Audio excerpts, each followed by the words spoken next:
Quando Judas traz Jesus, é Satanás que está traindo, ele está tendo livre-arbítrio, ele está fazendo uma vontade dele, ou ele está cumprindo uma profecia, então ele é sacrificado em nome de Deus, e aí é perigoso que eu até vou falar, mas me entenda, só para a gente, Jesus estaria precisando que ele traísse, senão não aconteceria. Por exemplo, se Judas não traísse, se no último momento fala, não, cara, eu não vou fazer isso, não se cumpriria a palavra, ou mesmo assim se cumpriria? Veja bem, nós não trabalhamos com suposições nem hipóteses, nós trabalhamos com fatos. Exato. Então, veja bem, havia uma profecia? Havia uma profecia. Exato. Judas necessariamente foi criado, predestinado para isso? Não. Não? Judas foi 100% responsável pelas suas atitudes? Foi. Mas por que nesse caso não foi Satanás como naquele caso de Pedro? Porque Satanás, ele não tem o papel de ser o protagonista da ação de imediato, ele vai instrumentalizar alguém. Ele é um ser invisível. Mas ele não podia ter E ele entrou em Satanás. Judas o escutou. Porque veja bem, vamos pegar o trecho. Durante a Santa Ceia, né, que ele entrega o pão. Então veja bem, Judas foi escolhido como um apóstolo. Tá. Se você perceber, tinha os méritos. Todos os apóstolos de Jesus eram galileus. Só Judas não era galileu. Judas era judeu, era da Judéia. Qual o significado disso? Significa que não tem porque os judeus tinham uma classe mais instruída. Tá. A Galileia tinha uma instrução maior. Lá na Galileia, na Judéia tinha uma instrução maior. Lá na Galileia era chamada Galileia dos gentios. O pessoal era mais simples? Mais simples, pessoal mais rural. Entendi. Tá? Então, Judas não só foi escolhido apóstolo, mas foi o único que recebeu um cargo de confiança. Que era tesoureiro. Que era tesoureiro. Então, quem cuidava do pagamento das coisas era o Judas, recebia o dinheiro, pagava e tal. Ele tinha a plena confiança dos seus pares.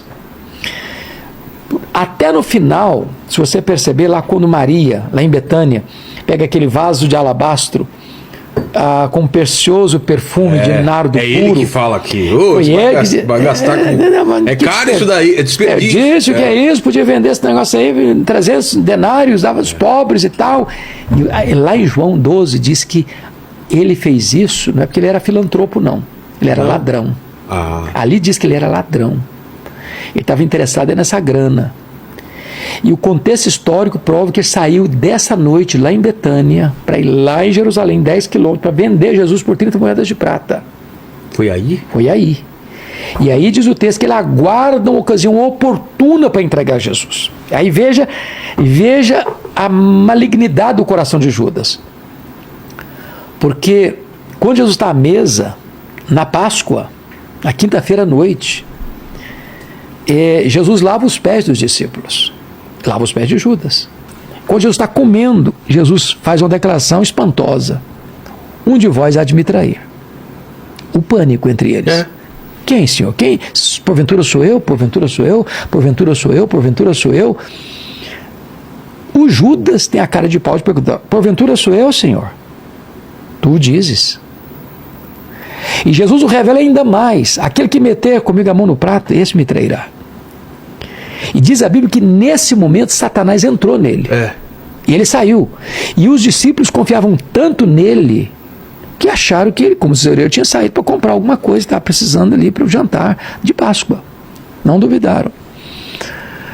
Quando ele lidera a turba no Getsemane, que é ele quem lidera a turba armada, e vai dar a senha, ele beija Jesus. E Jesus ainda diz a última: amigo, por que vieste? Com um beijo traz o Filho do Homem? O que é isso, por que vieste? Porque Jesus estava até aquele momento tentando ganhar o coração dele, conquistar o coração dele. E ele endurecido. E aí o que acontece? Ele reconhece o erro dele, mas não chega ao arrependimento, ele só vai ao remorso, porque você sabe que arrependimento, metanoia, tem que ter 3 elementos. Arrependimento é um círculo que empreende razão, emoção e vontade. Judas conseguiu dois aspectos do arrependimento, mas não chegou no terceiro. Ele reconheceu o erro dele, confessou o erro dele, devolveu o dinheiro da traição, ficou triste, mas não se voltou para Jesus. Não pediu perdão. Não pediu perdão. Aí selou o destino dele com suicídio. Se você olhar o pecado de Judas e de Pedro, o grau é o mesmo. Pedro negou Jesus, negou reiteradamente, negou com blasfêmia. Mas o Pedro se arrependeu, chorou, se voltou e foi perdoado. Mas ainda fica a pergunta, Judas só fez aquilo por causa da profecia? Não, o Judas tinha uma profecia? Tinha. Mas Judas era absolutamente responsável pelas atitudes. Em momento algum, Judas vai poder dizer, olha, eu fui predestinado para isso, então não tinha outra opção. Ele era um ser livre para tomar a decisão dele. E tomou a decisão errada. Esse aqui é o ponto. O homem é 100% responsável pelas suas decisões. Entendi. Então, quando ele se arrepende, ele se enforca, né? Ele não se arrepende. Ele tem remorso. Judas não se arrepende, ele se enforca. Ele não se arrepende? Não. Porque ele se enforca? Não. Veja bem, arrependimento, voltando a dizer, são 3 elementos que precisam ter um círculo completo, senão não fecha o círculo. Remorso é você... Remorso, você tem um reconhecimento do erro, você tem certeza que você errou, você tem tristeza pelo que errou, mas você não tem a volição, você não dá a meia volta. Você não acerta a situação. Ele teria o perdão de Jesus se ele pedisse perdão mesmo diante do que a Bíblia responde é que o Senhor não rejeita um coração quebrantado. Entendi. Nunca o Senhor rejeitou um coração quebrantado e arrependido. E vamos falar da crucificação em si. Tem a história dos 2 ladrões, né? Isso. Que um deles se arrepende ainda pertinho antes da morte de Cristo. E ele fala que ele é salvo só por aquele arrependimento. Ele entende quem é aquele homem. E isso é... O que isso significa pra gente? Qual é a mensagem? A mensagem é maravilhosa. Então veja bem, o que aconteceu na cruz? Se você ler o registro de Mateus... Não sei se Dimas é o nome dele real. Não, a Bíblia não menciona. Mas de onde vem Dimas? É tradição. Tá. Então veja bem, os 2 estão blasfemando no começo. Ah, é? Mesmo ele? Ele, inclusive. E a Bíblia não diz quando, como houve a mudança de chave no coração dele. Mas muito provavelmente, ele começa a observar a primeira palavra de Jesus na cruz. Qual foi a primeira palavra? Pai, perdoa-lhes, porque não sabem o que fazem. Percebendo que o cara, sendo inocente, ele está lá na cruz porque ele cometeu pecados graves, ele era um criminoso. E a pena de morte naquela época era a cruz, no Império Romano. Mas Jesus não. Aquilo mudou nele.